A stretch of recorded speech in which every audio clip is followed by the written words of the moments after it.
Escape from the Edge of the Universe. Chapter 1. Into the Unknown. Captain Ethan Jackson paced back and forth in the bridge of the USS Asimov, his anxiety growing with each passing minute. Behind him, the rest of his crew sat at their stations, scanning the seemingly endless expanse of space before them. They were on a mission to explore a distant planet located in an uncharted region of the galaxy, a planet that had been deemed potentially habitable by advanced AI systems. The prospect of discovering a new world, teeming with life, had sent ripples of excitement throughout the crew. But now, as they approached the planet, Jackson's excitement was replaced with fear and uncertainty.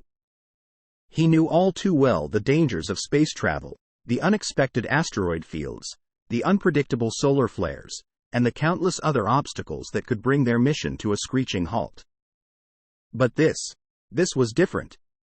They were going into the unknown, venturing into a region of space that had never been explored before.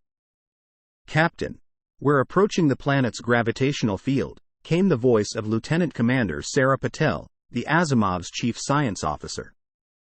Jackson took a deep breath and turned to face her. "Any signs of life?"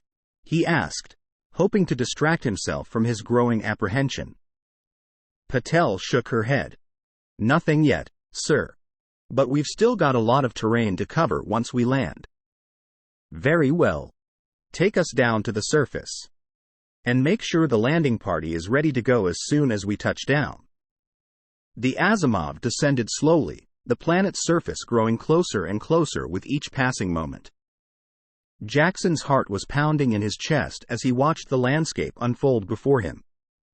Then, suddenly, a warning light started flashing on one of the control panels. Jackson rushed over to investigate. "What is it?" he asked, his voice strained. "Sir, we've detected an electromagnetic disturbance. It's interfering with our instruments. We won't be able to safely land unless we find the source and neutralize it." Jackson cursed under his breath. He knew what was at stake. If they couldn't find the source of the problem, their mission would be a failure. And worse, they could be stranded on this unknown planet, with no way to call for help. "All right then," he said, his voice firm. "Let's get to work. We've got a job to do."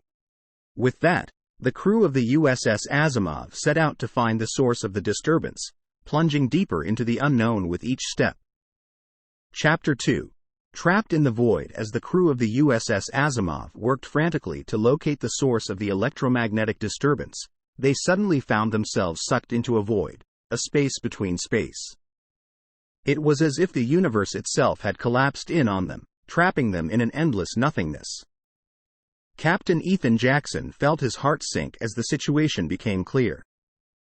They were completely adrift, cut off from the rest of the galaxy, with no way to contact anyone or anything beyond the void.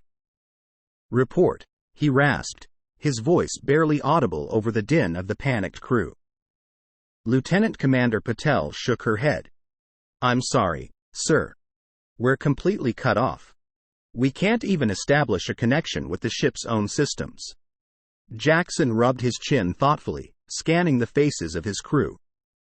They were all looking to him for guidance, for reassurance that they would make it through this ordeal. But the truth was, he had no idea what to do. He had never encountered anything like this before. The void was a completely alien phenomenon, one that left him feeling helpless and powerless. Then, in the midst of his despair, a thought occurred to him. They had a device on board, one that could access parallel dimensions.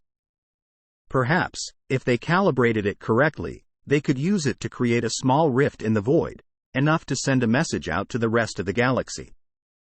It was a risky move, but Jackson knew it was their only hope.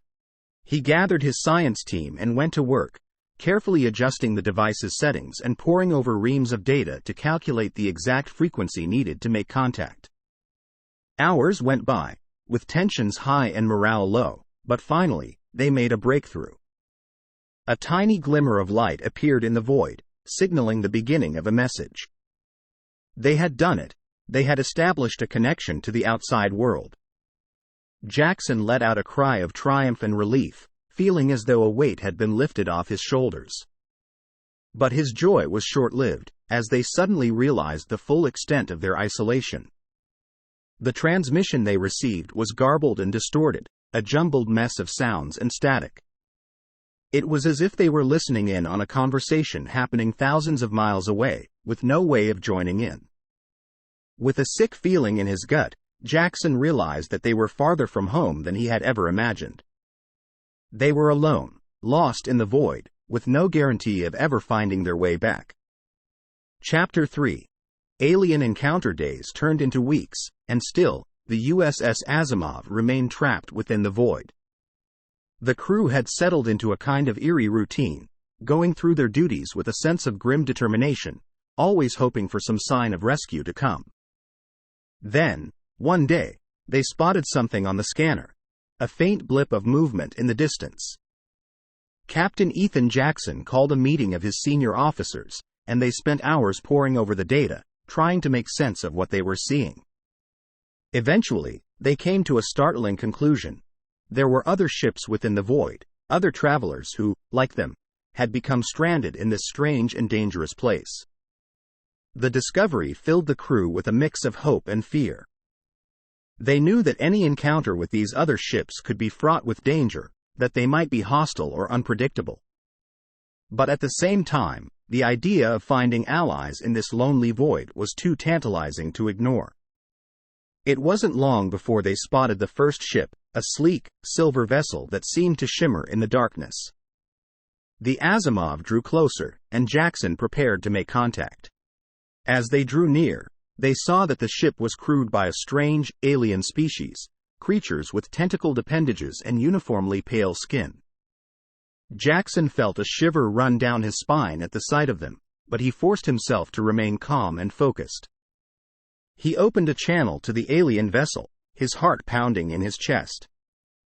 "Greetings," he said, his voice echoing through the void. "We are the USS Asimov. We are lost and in need of assistance. Can you help us?" For a moment, there was nothing but static on the other end of the line.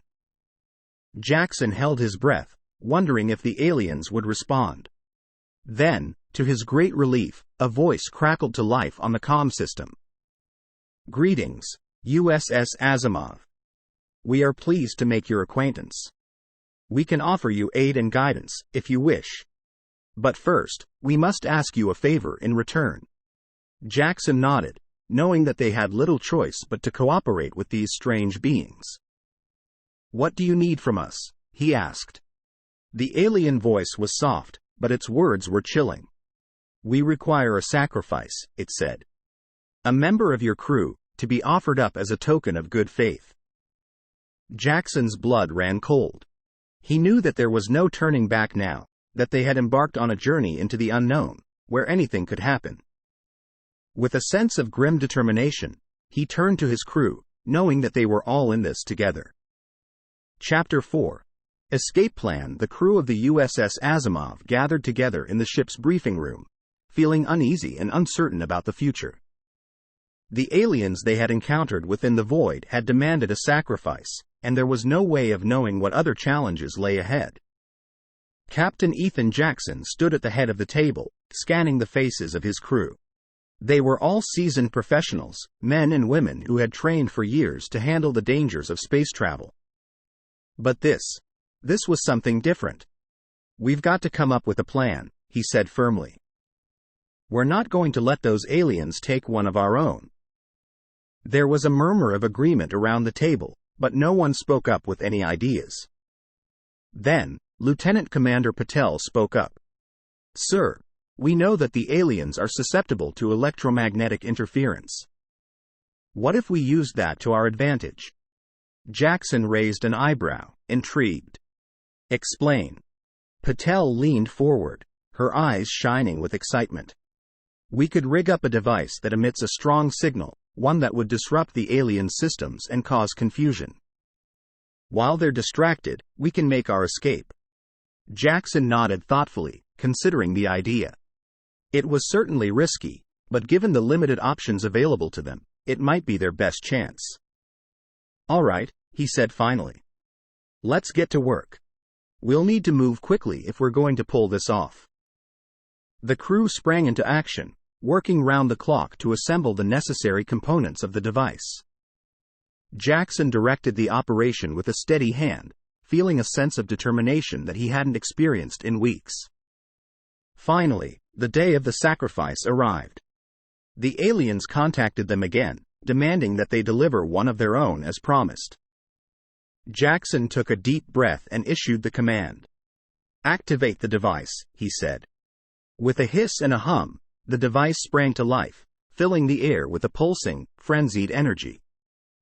Jackson watched as the alien's ship wavered and flickered, its systems thrown into disarray.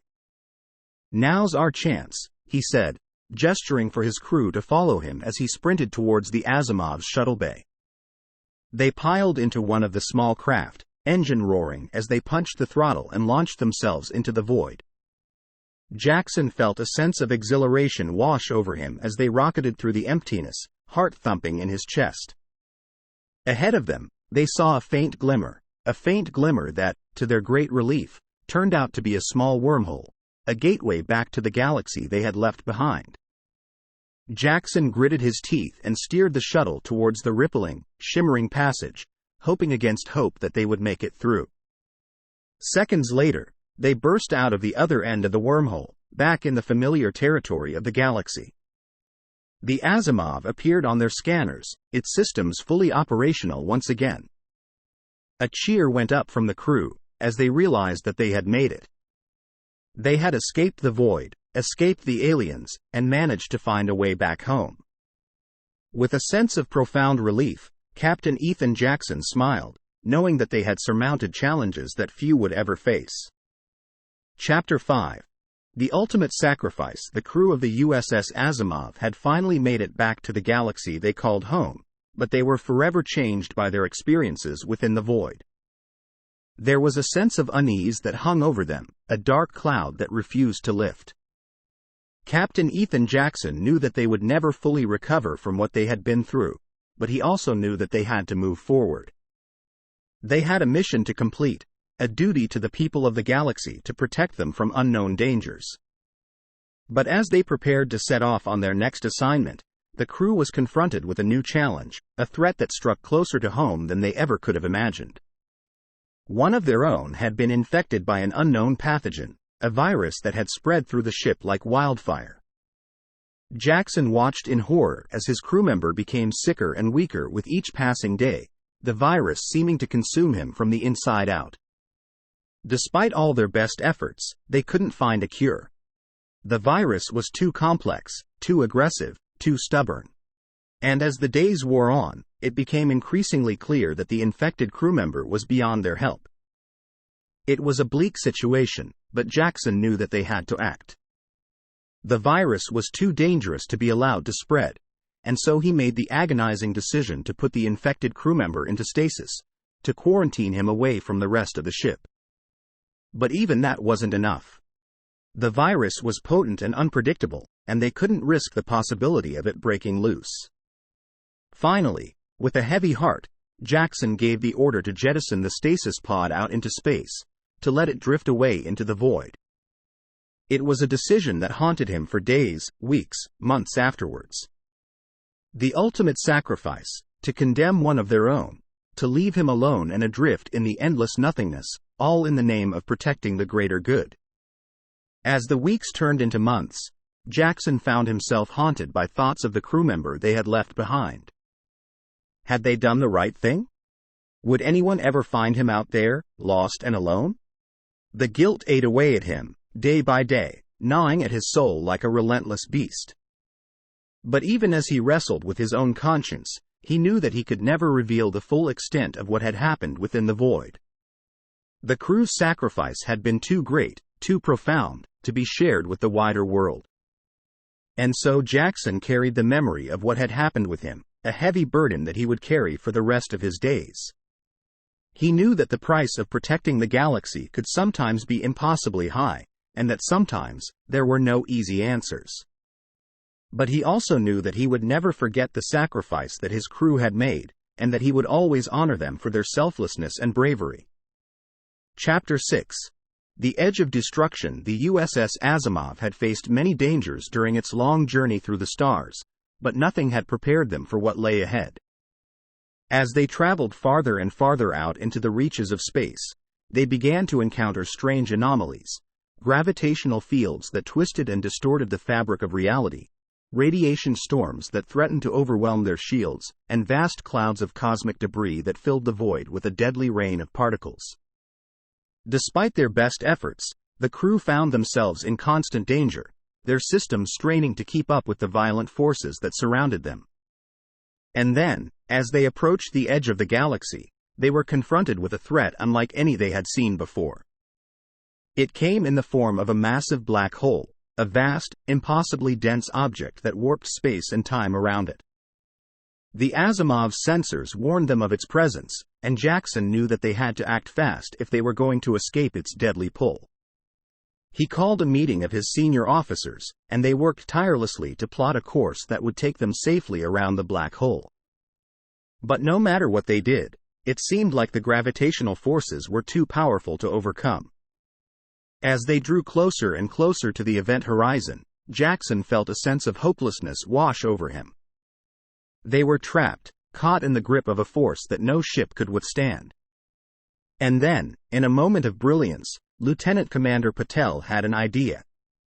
She proposed that they use the ship's engines to create a counterforce, a field of energy that could push back against the black hole's pull. It was a risky plan, one that could spell the end of the USS Asimov if executed incorrectly. But Jackson knew that they didn't have any other choice. With a sense of grim determination, he gave the order to activate the engines, feeling the ship lurch and strain as it fought to counteract the black hole's pull. For hours, they battled against the relentless forces of nature, inching their way closer and closer to the edge of the event horizon. Jackson watched as his crew gave everything they had, sweat glistening on their skin as they worked to keep the ship from being pulled apart. And then, finally, they broke through.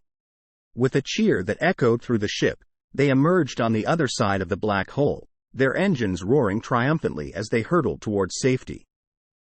Jackson watched as the black hole receded into the distance, a distant speck of darkness against the backdrop of the stars. It was a reminder of just how fragile their existence was, how close they had come to the edge of destruction. But it was also a reminder of the incredible resilience and courage of the crew of the USS Asimov, men and women who had stared into the abyss and refused to give up. They had faced their fears and emerged victorious, proving once again that no challenge was too great to overcome. Chapter 7. The Final Frontier. The USS Asimov had traveled farther than any other ship in history, venturing beyond the known limits of the galaxy into the vast, uncharted reaches of space beyond. For years, they had followed the faintest whispers of cosmic radiation, searching for any signs of life, any hint of the mysteries that lay beyond the edge of civilization. And finally, after countless hours of scanning the void, they had found it, a faint signal, barely perceptible against the deafening roar of the universe.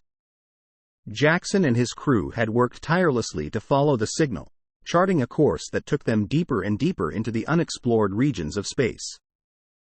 And as they drew closer, they began to see signs of something incredible, a massive structure, vast and sprawling, stretching out to the very edges of the cosmos. It was a sight that left them speechless, gazing in wonder at the sheer scale of the thing. For as far as the eye could see, there were towering spires and gleaming surfaces, reaching up into the darkness above. As they approached, they saw that the structure was more than just a collection of buildings or ships.